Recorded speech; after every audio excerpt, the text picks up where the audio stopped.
Set for match number 2. 181 to 166. Taylor defeating Glenn Allison in a low-scoring opening game. Yeah, kind of a boring game. It really wasn't too exciting. To be quite honest with you, other than Glenn's double, and he kind of made a little bit of a run, but you're right. Let's see what happens here in game number 2. Of course, now we've got the left-handed factor involved. Not looking any better, is it? The 4-7-10 right out of the gate. Oh. Come on, Darrell. Show us a shot here and make it. This purple ball. My goodness. That is bright purple, isn't it? Mm-hmm. That doesn't go with his shirt, Denny. I don't know if he should be throwing that. That might be fuchsia. Is that fuchsia? Tries to make a little run at it, but an open frame quickly for Darrel Curtis. And Lee Taylor has been the recipient of a number of open frames early on. How many did Glenn have? Glenn had about 4, didn't he? At least.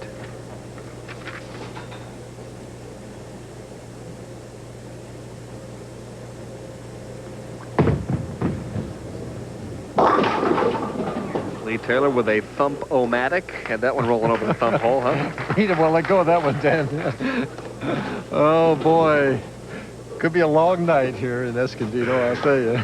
Didn't want to let go of that one. You're not kidding. For a guy who's trying to lay it down, yeah. Of course, you think that could be the long break in between games? Well, I don't know. Usually that used to happen to me every time I had a single strike up, but kind of grabbing and hanging on just a little bit. Well, that's bad. Always got shorter, you know. That's right. Oh my! Both players opening in the first frame. I'll tell you. He's fighting his release. He just is not comfortable with the feel of that ball right now. Lane need to be about 6 inches shorter. Both players trying to get something started. And other than a double in the 10th and a double in the 4th and the 5th, it was an evening to forget for Glenn Allison. 181 to 166, the final there. A double bouncer that rolls a little bit high and ends up with just a 4-pin. Let me ask you this, Michael. When you hang on to one and then drop the other, is it fighting the feel of the ball, or is it a timing problem? With me, it was usually the fighting the feel of the ball. And I'd get into that position where if I put a piece of tape in the ball, I wanted to hang. And if I took it out, I lost the ball. So what I wound up doing to counteract that is a lot of times tearing the piece of tape in half, or taking it out and blowing in the thumb hole, which created a little moisture and helped me to hold on to it. Hung on to that one a little bit as well, but a spare up for Lee Taylor, who breathes a sigh of relief. Darrel Curtis is an aggressive type player. Let's see what he's able to do here in the 2nd and the 3rd.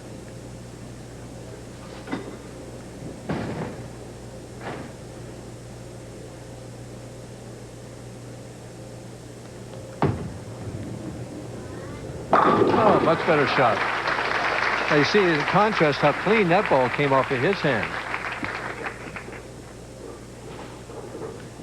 Darrell is an older player, didn't bowl in the national tour as a regular 5-step player.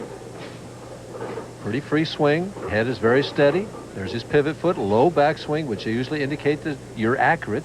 Gets the ball about, my goodness, about 3 feet over the foul line there. After going through the nose, better shot here, kind of dices up the rack, so Curtis comes back with a double. Darrell throws a lot of strikes, and he's not afraid. He gets into pressure situations and has a tendency to pull the ball and have it go higher Brooklyn.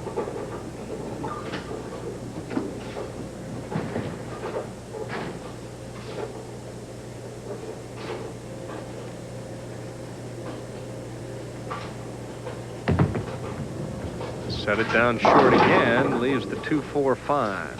And he's just fighting his release. A little double dribble there, boom, boom.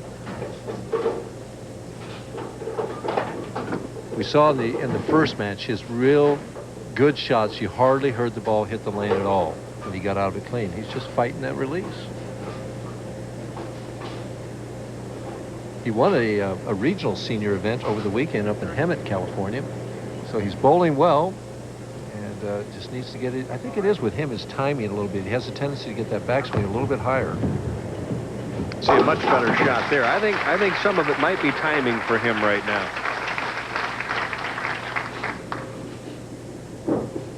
And of course, it's been what, 13 years since he's been into the championship round. But you would think after he won the first game, he'd relax and things would start flowing a little bit better. It always worked that way for me. A lot of times I'd be real uptight during the first game. If I got by that, then I relaxed and got more confident.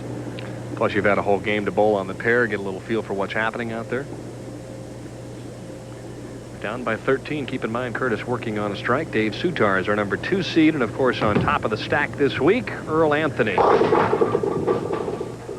Well, he's getting closer. This time it's a 2-pin.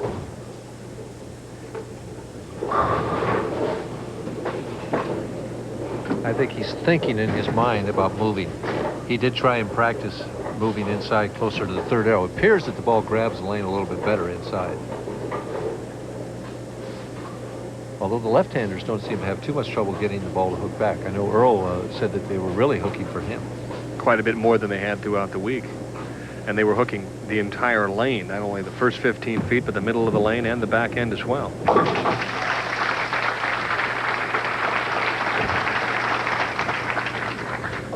Lee Taylor right now in the spare mode, but that might not be enough to handle this gentleman from Kent, Washington.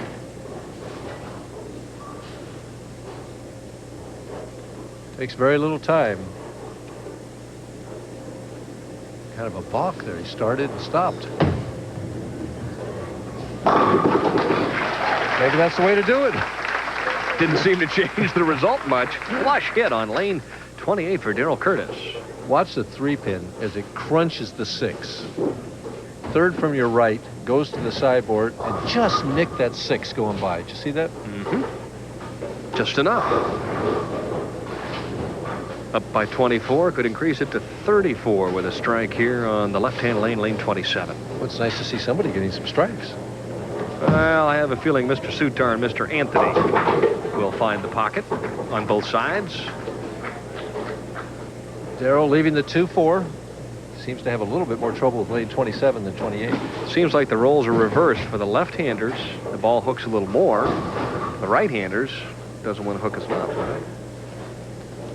Hooks a little earlier for the left-hander. Right. Which one would you rather have? I'd rather have it hooking. Me too. At least you know where it's going. Yeah, when you throw that thing out there and it goes pretty much dead straight for 60 feet, it's either get out the sandpaper or head for San Francisco. It's interesting that you mentioned that because I went down and practiced today on a couple pair over, and it was a PBA shot on that pair, and that's basically what my ball did, go straight for 60 feet. So I did that. I got out the sandpaper and got a little bit of a hook. Right. And the minute the sandpaper wore off, see, because I think that's half the problem for Lee. I think if he sends it a little bit, like remember Glenn Allison, every time he sent it a little right, there wasn't a chance it was coming back. Then you start setting it short, cutting it off a little bit, trying to guide it, and that's when you start throwing the ball left. It's the old adage, I mean, that when you don't have much to aim at, that swing just tightens up and the span gets shorter and everything gets tougher. And of course, in the old days, then you would have moved a little further right and just started throwing rockets. Or no? I don't know what I'd do right now if I were Lee. I think I'd move inside if I were Lee right now. Get somewhere on the lane where it was going to bite the lane. Because where he's going right now, he hasn't hit the pocket yet.